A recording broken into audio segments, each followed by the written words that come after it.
May dalawang langgam na itim na nagbababag, walang hiwat hanggang sa mahulog sa lapag. Imaheng mabuti sa kasamaan ng tunay na panalag. Hayop ka duling, wag mo akong aningin, sabi ng may isang bulag na paningin. Umuulan ng malakas kahit na tirik ang araw. Walang ikinakasal na tikbalang pero may kasabihang magnanakaw.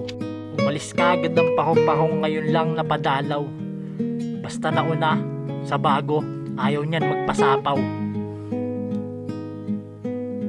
Kahangalan ng isang bobo, pag matanda umawit ayos lang kahit walang modo. Pero pag bata ka, kahit magaling, sintonado ka wala sa tono. Nakakaburat sila mangupal, parang hindi bumentang aliw kasi matumal. Inakalang pagsubok lang itong mabigat na pasanin, ngunit napagtantong ito'y tadhanang nakakatinik na yakapin.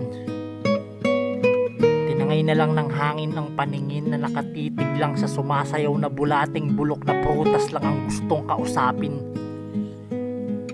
Dapat mong tanggapin ano man ang iyong kasasapitan.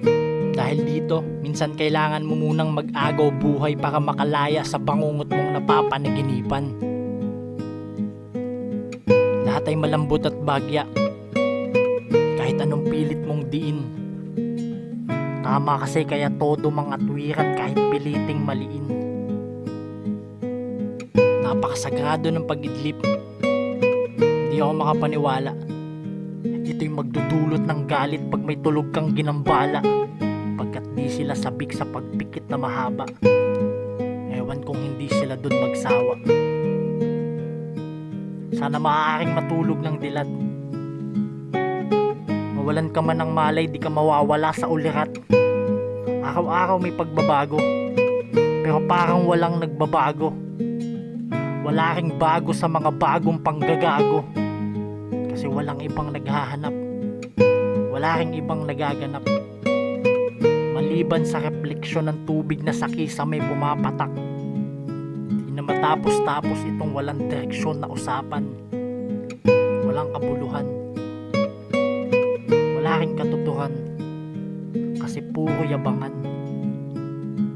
Mga nag-aalahurado, pahusayan makipagtalo, mga gusto laging wagi, ayaw naman tumanggap ng pagkatalo. Kaya nag-aral mga liwa, kahit hindi naman sawa sa kanan. Kung may nais makamit na galing sa pinaghirapan,